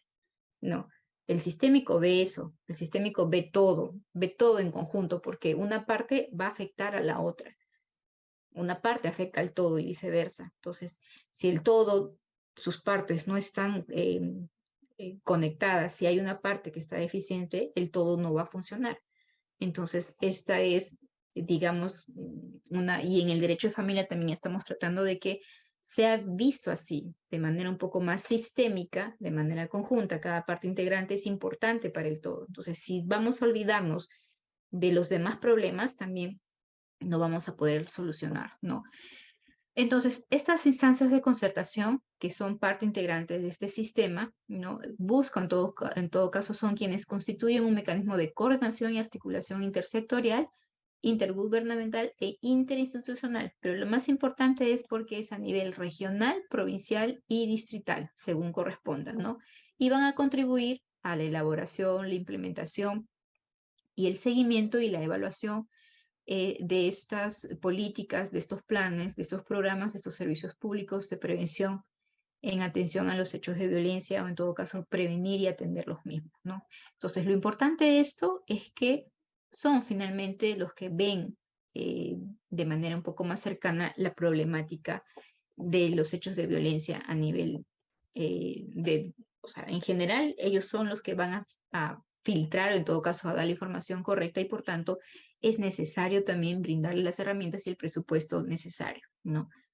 Más allá de la capacitación que les había indicado. Entonces, es importante, ¿por qué? Porque contribuyen a elaborar, o sea, implementan, hacen el seguimiento y evalúan qué es lo que está ocurriendo con estos planes, si funcionan o no funcionan.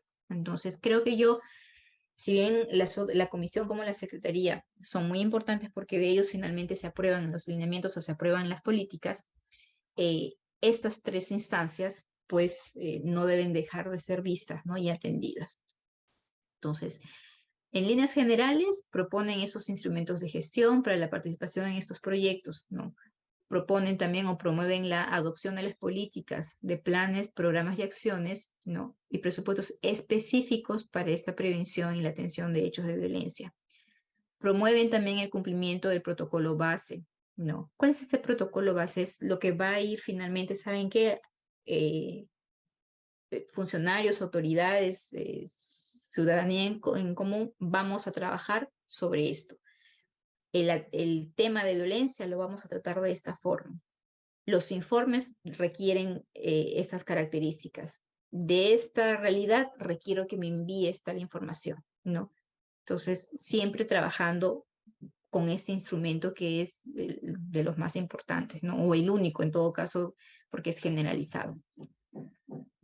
Dentro de sus funciones también está desarrollar campañas de sensibilización en coordinación con la Comisión Multisectorial, promoviendo la participación de los medios de comunicación, crear el Observatorio de Violencia, de violencia contra las mujeres e interés del grupo familiar en el ámbito regional. ¿Qué quiere decir? ¿Saben qué? Vamos a recopilar la información no ya de manera nacional.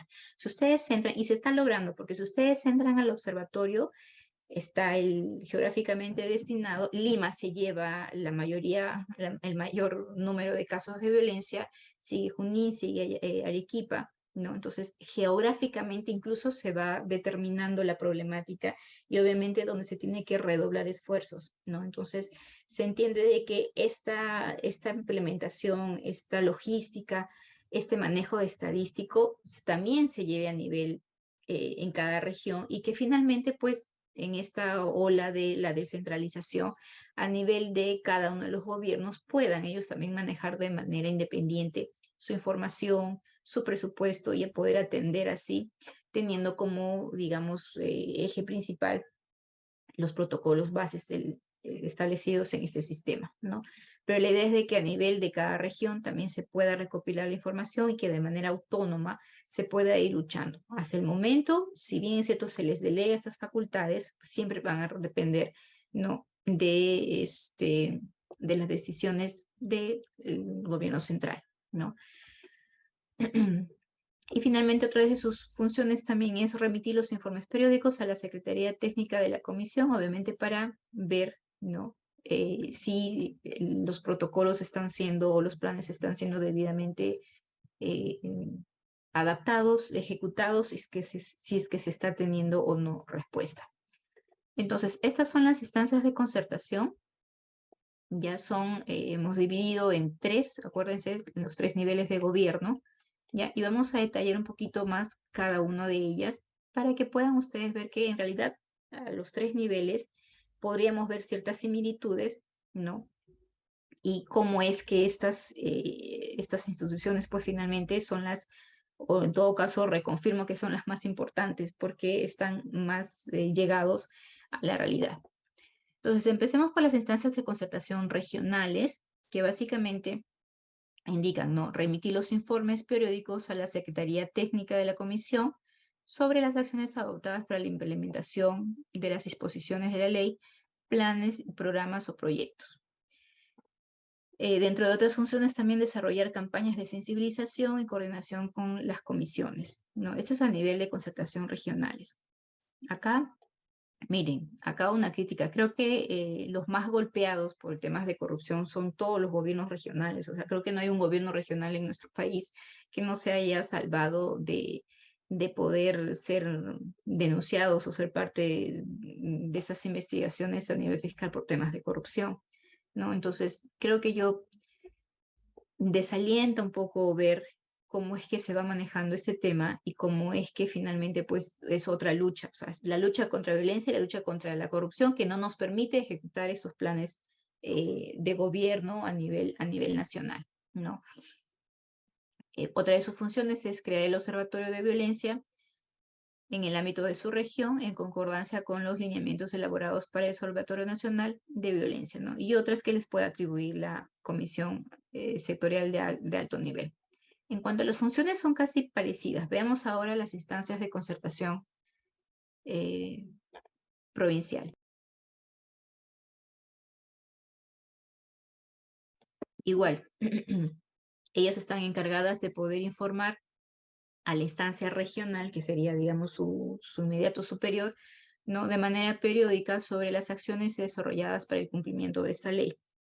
Desarrollar también campañas de sensibilización provincial sobre los temas de violencia, ¿no? Promover el cumplimiento del protocolo base como instrumento obligatorio de cumplimiento en las instituciones públicas y su adecuación necesaria en el contexto provincial. Si ustedes van viendo la diferencia de lo específico, estamos yendo a lo más, perdón, de lo general, estamos yendo a lo más específico. ¿Por qué? Porque si vamos a llegar a los distritales, van a ver que es más, o sea, su labor es mucho más directo con la problemática, ¿no? Y van reportando. Por eso también les indicaba qué importancia es que el distrital tenga las herramientas adecuadas para informar debidamente al provincial y del provincial al regional y el regional finalmente a la instancia superior. Entonces, miren la importancia que les indicaba, que más allá de la Secretaría y de los otros instrumentos, es estas personas que tienen el poder de implementar, que por A o B razones han llegado a ocupar estos cargos, miren la importancia que tienen en el papel y en el rol que desempeñan en la implementación de esta política de Estado, ¿no? Entonces, vamos a hacer y esperemos seamos muy, muy positivos en que nuestras próximas decisiones a nivel de elecciones pues nos lleven a reflexionar que nuestra conducta y nuestras decisiones también impactan, ¿no?, en todo.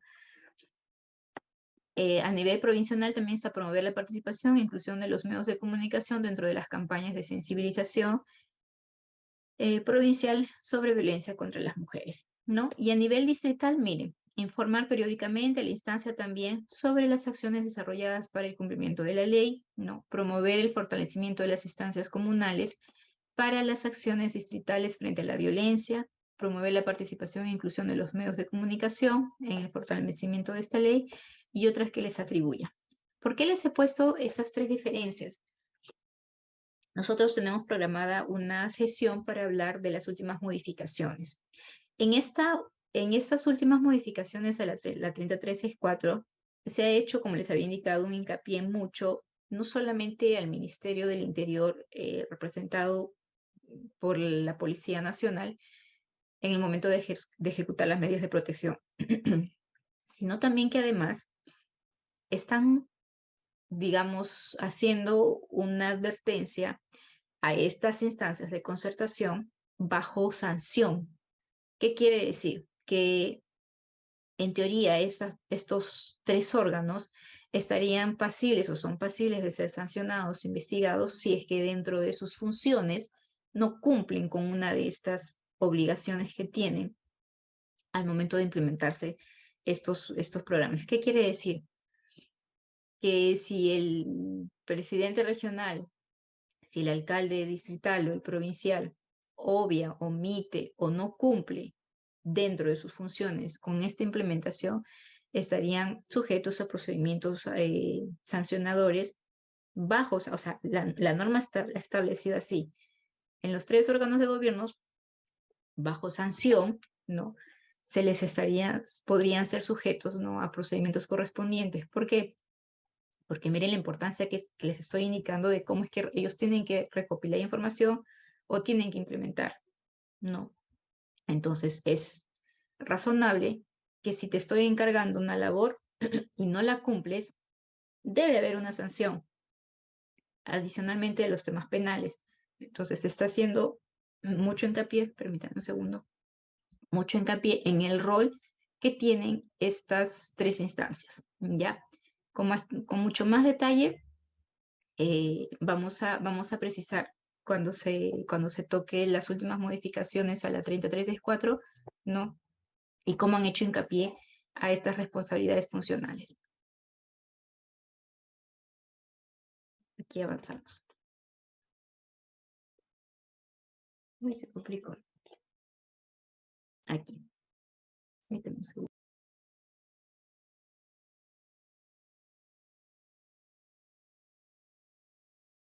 Discúlpenme la voz, por favor.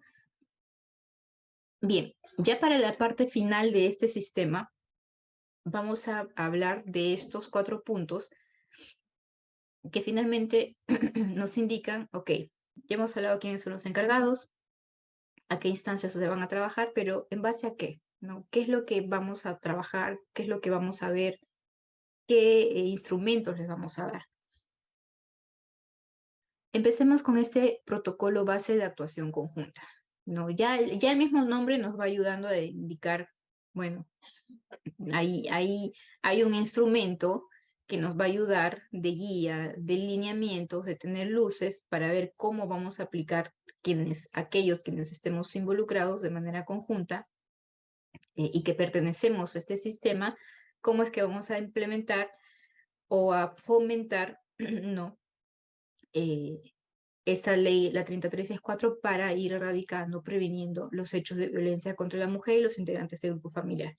Entonces aparece este protocolo de actuación conjunta, ¿no? Que básicamente pretende articular de manera intersectorial todos los procedimientos, las acciones y servicios vinculados al abordaje de la violencia de mujeres integrantes del grupo familiar. Es distinto, por ejemplo, cuando el equipo multidisciplinario, cuando los integrantes del CEM, cuando los miembros de la Policía Nacional están frente a una víctima de violencia física, psicológica, violencia familiar, a, por ejemplo, una víctima, por ejemplo, de un robo, de hurto, de repente, de otro delito de distinta connotación. Están obligados y están llamados a actuar de manera distinta.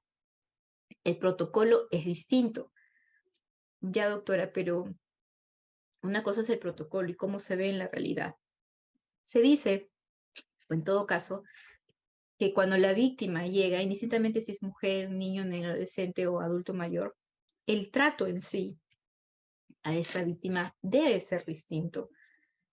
No es o sea, no se le puede ver como un denunciante más, no se le puede ver como una persona que, bueno, va a ser atendida, un número más, un expediente más.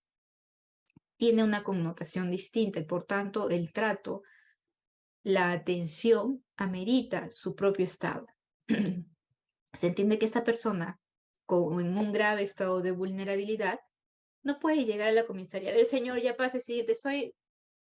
qué es lo que ocurre en el día a día? A veces cuando uno va a la comisaría, una denuncia por violencia, estoy con detenidos, tendrán que esperar, ¿no? Y de pronto uno se da cuenta que la persona está agredida, está de repente en un estado de emoción bastante desencajado, ¿no? Pisar la comisaría nada más para ella, para él, le resulta bastante lleno de temor porque cuáles van a ser las represalias, ¿no? ¿A qué hora voy a salir? Varias veces he tenido situaciones en las que simplemente no desean, no, doctora, porque voy a demorarme 2, 3, 4, 5 horas y sabe que tengo que trabajar. Y si yo no trabajo, o sea, mi niño se va a quedar sin comida. Entonces, esa situación tan delicada y tan distinta tiene que ser entendida así por aquellos órganos que atienden a una víctima de violencia.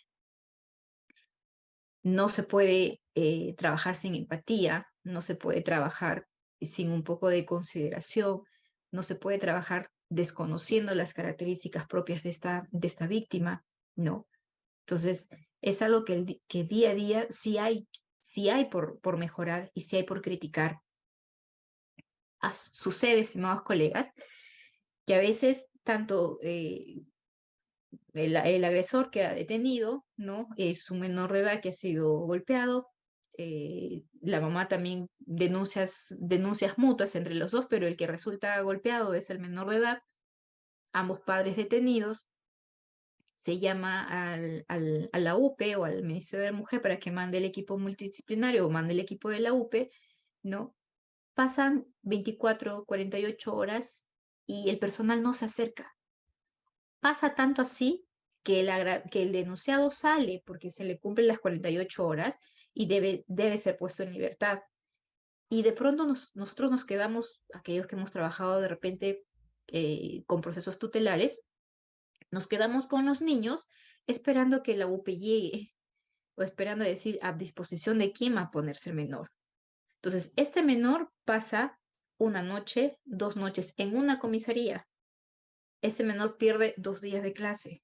Este menor tiene que ver que entran, salen otras personas que han cometido otros delitos. Este menor, por ejemplo, y si el fiscal no tiene la providencia adecuada, no ha escuchado bien el caso, porque después de 2 días ya no estuvo en turno, después sí aparece y aparece el fiscal que no estaba de turno y no sabe del caso, saben que mandan a hacer evaluaciones. Este niño es llevado a un centro extraño para él, que es medicina legal, a que le pasen las revisiones físicas, ¿no? Si por ahí se desliza algún tema de riesgo mayor, ok, pásanle una evaluación de integridad, de integridad sexual. Entonces, ¿en qué parte esta interconexión, esta interinstitucionalidad se perdió? Eso es lo que sucede, eso es lo que pasa en la realidad. Entonces, este protocolo de actuación conjunta debe llamar a todas las personas que están o que tienen cierto acercamiento a estos temas a ver a esta víctima como lo es, de manera distinta, de una atención diferente, porque su vulnerabilidad así lo amerita, ¿no? Entonces, este protocolo base nos sirve o nos serviría en todo caso para de manera global, de manera general, capacitar tanto a quienes están atendiendo a una víctima de violencia, como también a quienes estamos del otro lado para saber cuáles son los derechos de estas víctimas, ¿no? Cuáles son nuestras fortalezas nosotros también para poder tal vez hacer una argumentación de vida, para solicitar medidas de protección. Entonces, miren que este protocolo pues finalmente debería de recopilar todas estas acciones, todos estos comportamientos, estas este servicio que debería de brindarse al momento de abordar un hecho de violencia familiar, ¿ya? Con especial atención en estos grupos de vulnerabilidad. Aquí les precisaba acá, por ejemplo, está claro ejemplo es este protocolo interno que tienen los equipos multidisciplinarios para poder atender hechos de violencia a nivel de juzgado y también los protocolos que tiene por parte de medicina legal para poder abordar víctimas de violencia. ¿Ya? Principios primordiales de la no revictimización, ¿no? Para poder abordarlos de manera adecuada. Tema aparte es el tema de las cámaras GESEL con temas de violencia familiar. No, son tan técnicos los especialistas, los psicólogos, los psiquiatras que están atendiendo en cámara GESEL a veces, que ya se pierde esto. Hay que decirles, señor, señora, está usted frente a una víctima de violencia en relación a otras personas que han podido ser víctimas de cualquier otro delito, usted está frente a una víctima de violencia familiar, de violencia física, violencia psicológica. Su comportamiento y su actuar tiene que ser distinto. Tiene que usted ver, tiene que usted atender a esta víctima desde esa perspectiva. Esa es la diferencia primordial, lo que se intenta en todo caso con esta masificación de protocolos para poder darle este sentido distinto. No, porque hay un trasfondo y hay que atender y digamos, en todo caso, hay que salvar a esta persona de ese círculo y no solamente quedarse ahí, también po- poder brindarle el tema de la recuperación, ¿no? Entonces, están llamados. Cuando ustedes se presenten, cuando ustedes vean, y bueno, es un número, no es un expedito, una denuncia, no, a esas autoridades hay que hacerles saber que su actuar tiene que adecuarse a las circunstancias particulares, que es estar frente a una víctima de violencia familiar.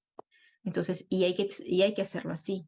A veces, como les digo, por la premura, por la carga, por el tiempo, etcétera, etcétera, pues es un caso más, es una denuncia más. No, ojo con ello porque varios policías, varios fiscales también se pueden ganar quejas, ¿no? O sea, estamos para eso, ¿no? Si conocemos algo de la norma, si tenemos alguna información, hay que utilizarla.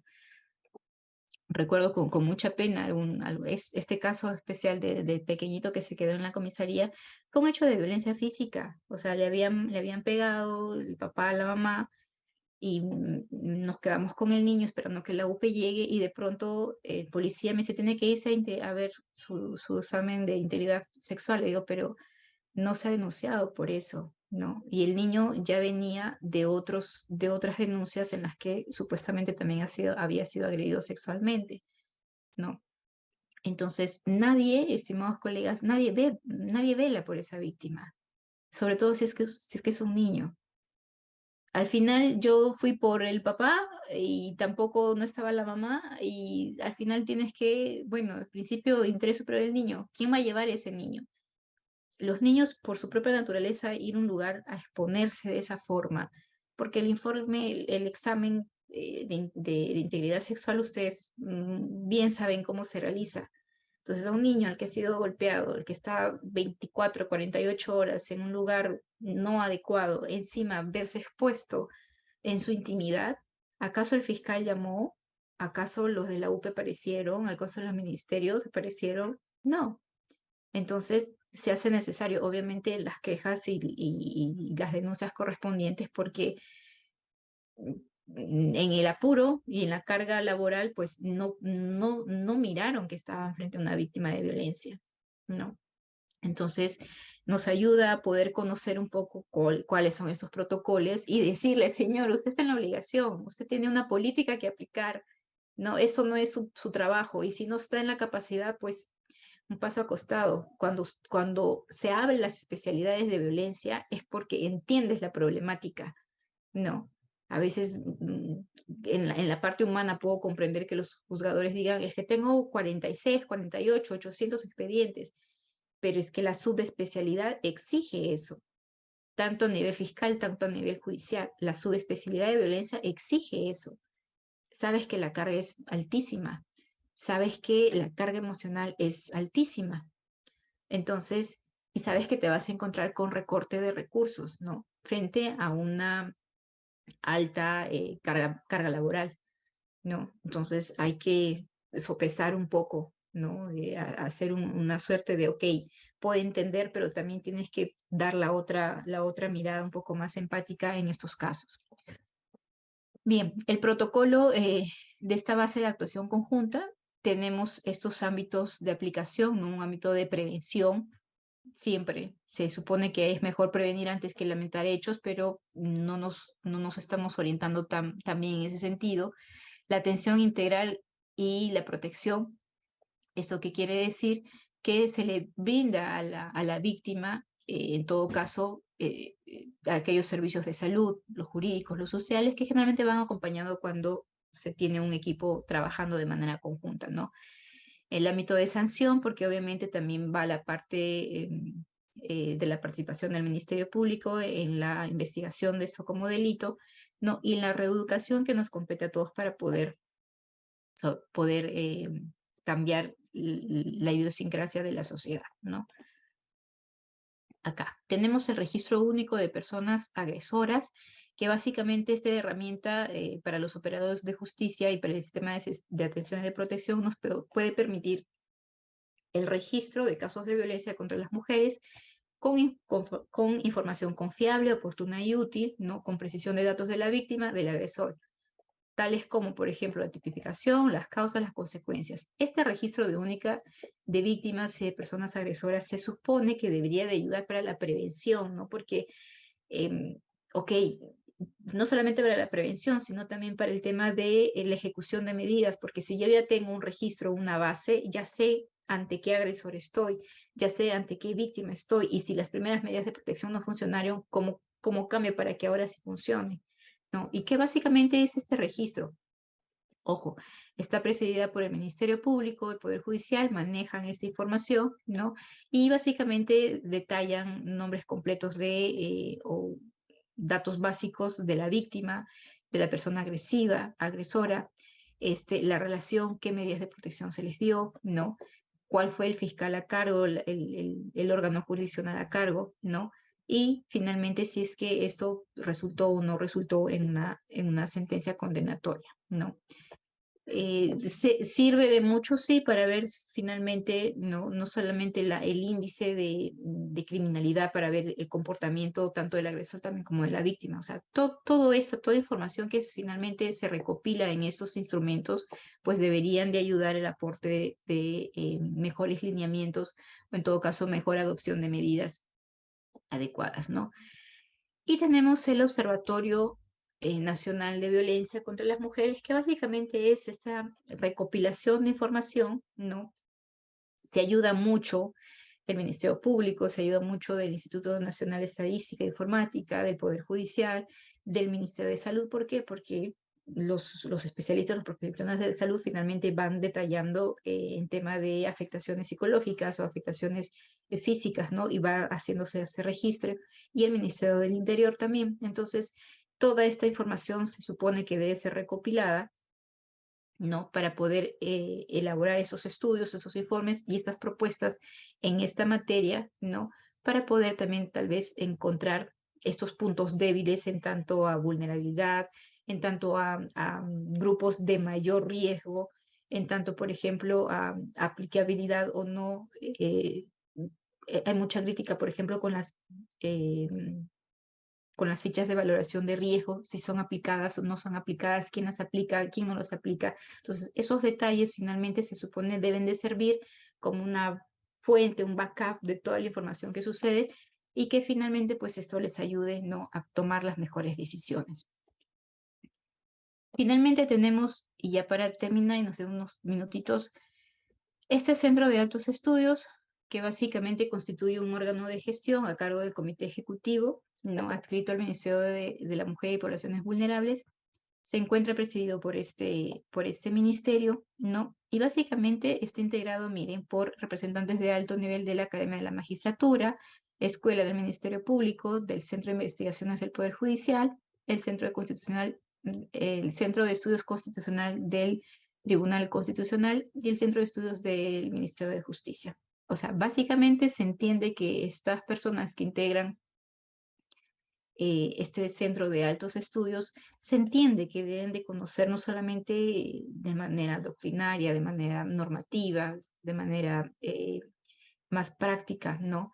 Y que se espera que con la conformación y el aporte académico, doctrinario, hasta incluso de la misma práctica, porque para llegar a estos cargos, pues se necesita una vasta experiencia, una vasta capacitación debidamente acreditada, pues se entiende que el resultado final de las innovaciones o las modificaciones o las propuestas pues vayan orientadas a lo que uno está buscando, que es la eliminación o la erradicación de la violencia contra la mujer, ¿no?